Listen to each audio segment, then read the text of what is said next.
ఈరోజు ఏదైతే విద్యార్థుల రాజధానిని రద్దు చేయడం జరిగింది, దానికి పోరాటంగా కేంద్రంలో ఎంతోమంది విద్యార్థులు, మరి ముఖ్యంగా మా ఎన్ఎస్యు సంబంధించిన విద్యార్థులు పోరాట ఫలితం ఈరోజు దాని వెనుక ఉన్న మా రాహుల్ గాంధీ గారు, వారిని వీరు ప్రోత్సహించి ఈ యొక్క ఏదైతే ధర్మేంద్ర ప్రసాద్ గారు రాజీనామా చేయాలని డిమాండ్తో మేము ముందుకు తీసుకెళ్ళాం. మరి ఈరోజు వారు ధర్మేంద్ర రాజీనామా చేయడము, దీని ఫలితం విద్యార్థుల ఫలితమే ఈరోజు ఒక రాజేంద్ర ప్రసాద్ గారు రాజీనామా చేయడం జరిగింది. దీనికి మొత్తానికి కారణం మా పెద్దలు గౌరవనీయులైన మా యొక్క నాయకులు రాహుల్ గాంధీ గారు, ప్రియాంక గాంధీ గారు, మాకున్న ఇక్కడ రాష్ట్రంలో ముఖ్యమంత్రి రేవంత్ రెడ్డి గారు, మహేష్ కుమార్ గౌడ్ గారు సారథ్యంలో మేము యొక్క జిల్లాలో యొక్క పోరాటాన్ని సాగిస్తున్నాము.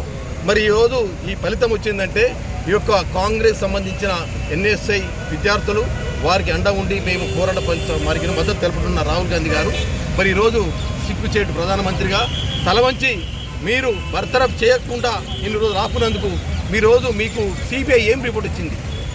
మీ యొక్క మంత్రి గారు ఏమన్నారు విద్యార్థుల గురించి? దేశ ద్రోహులు, దేశ నక్సలైట్లు, విదేశీ పెట్టుబడులు వీరంతా ఉన్నాయి. మరి ఎన్నో చెప్పినావు, వారి గురించి ఎన్నో చెడు మాటలు చెప్పినావు. మరి దీనికి విజయమే మాకు జయానికి ఫలితం ఇచ్చింది. మరి ఈ విధంగా ఏదైతే చనిపోయిన కుటుంబాలకు మీరు ఖచ్చితంగా నష్టపరిహారం ఇవ్వాలి. మరి ఇక ముందు కూడా దేశంలో ఇటువంటి లీకేజ్ పత్రాలు రాకుండా మీరు ఒక చట్టాలు తీసుకొచ్చారు.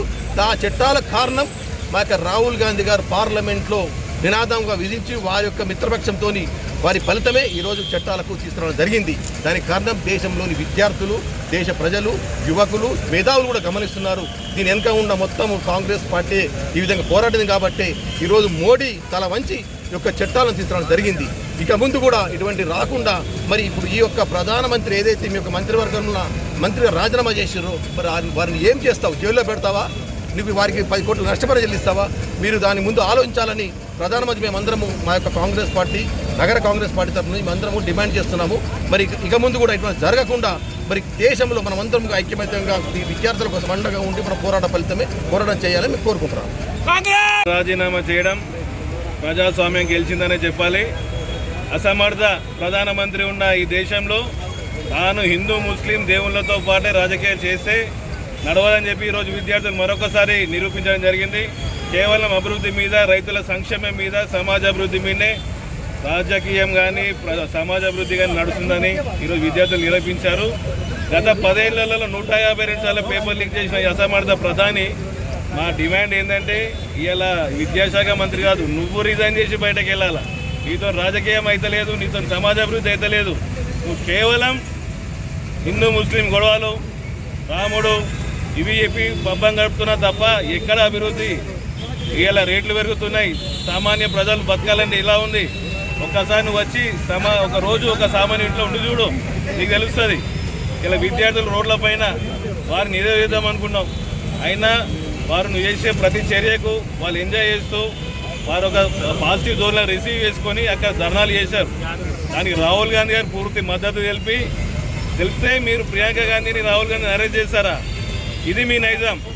మీరు అరెస్ట్లతోటి, అబద్ధాలతోటి ఇంకెన్ని రోజులు ఉంటాయి? మీకు దగ్గర రోజులు వచ్చాయి. మీరు ఇంకొక 2 సంవత్సరాలలో క్లోజ్ అయిపోతున్నారు. 2 సంవత్సరాల వరకన్నా సరిగా పాలన చేయండి. మంత్రివర్గాన్ని మొత్తం ఒకసారి సమీక్ష చేసుకోర్రి.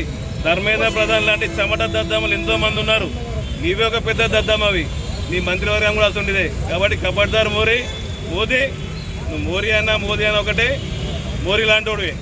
కాబట్టి ప్రజలకు అభివృద్ధి చేసే సంక్షేమాన్ని ఆలోచించు తప్ప ఇలాంటి చర్యలకు పూనుకోకు. మరొకసారి నిరూపితమైంది. గతంలో నువ్వు రైతు నల్ల చట్టాలు తీసుకొచ్చి ఆ రోజు ఫెయిల్ అయ్యావు, ఈ రోజు విద్యార్థుల పైన కూడా ఫెయిల్ అయ్యావు. నువ్వు ఇలాంటి చేసే మాత్రం ముందు పడలేదు. ఈ 2 సంవత్సరాల పాలన సరిగా చేయు, సరిగా నడిపియు. ఖబర్దార్ నరేంద్ర మోడీ.